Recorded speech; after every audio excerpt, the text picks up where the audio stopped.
Hey, this is Rawbush. Just sitting around playing with the Rodin coil. Take a break from the Bendini generator. I got a little update. I want to show you that maybe at the end of this video.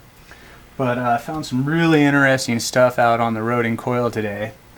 What I've got going on here is I've downloaded a tone generator software called NCH Tone Generator, and I've been playing around with it, and what I found is I can select a square wave, which is essentially a pulse wave, just like pulse width modulation, and I've been playing with frequencies, and the best thing that it could probably be fiddle fart around a little more better, but somewhere around 3000 hertz seems to work. This is set at 3060.5 hertz in a square wave pattern, and what it does is it leaves a laptop and goes into a home stereo amplifier and then leaves as a speaker into the Rodin coil.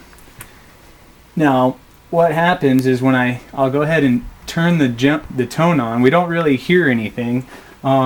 We can get a little bit of an idea of the tone if we apply a magnet near it.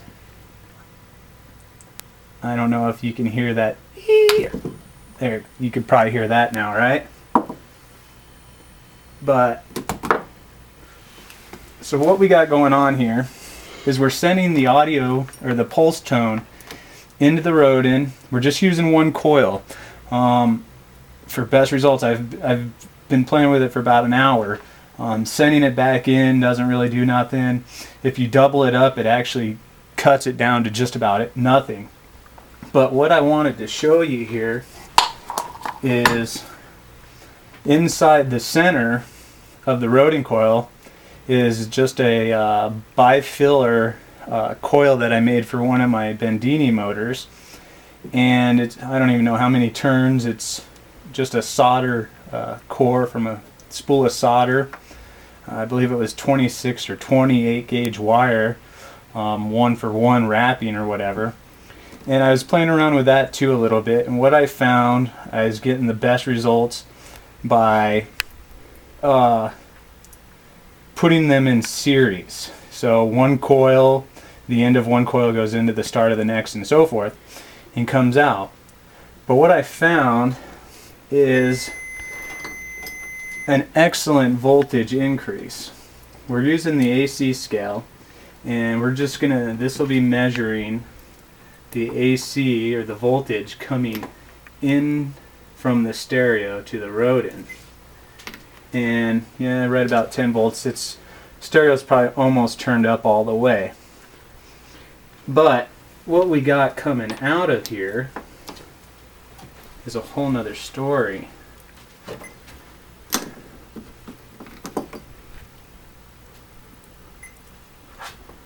Ooh, it must have got turned down. It was about 90 something volts earlier.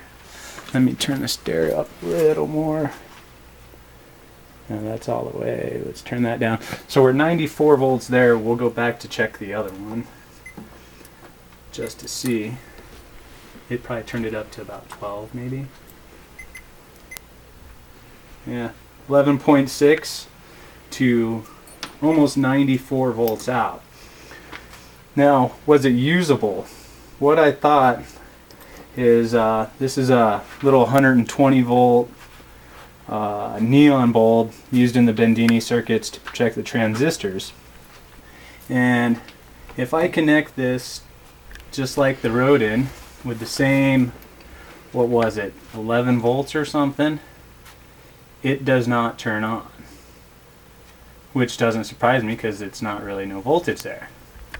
But if I come across here to this higher voltage side, I have no problem lighting that thing all the way up.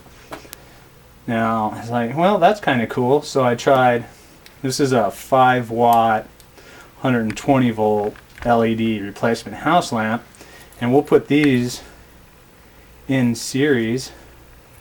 Wow, it already turns on the LED, the neon, just from that, but we're lighting those as well in series. So I'm not sure what exactly is going on here, but it seems like an a very large increase in voltage, thinking this could be even larger amount by a larger coil.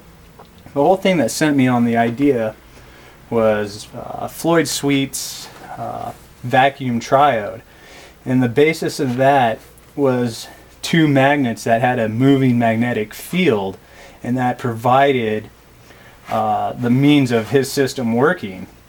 And incidentally, that's what is produced with the Rodin, is a moving magnetic field, and that moving magnetic field is being picked up here.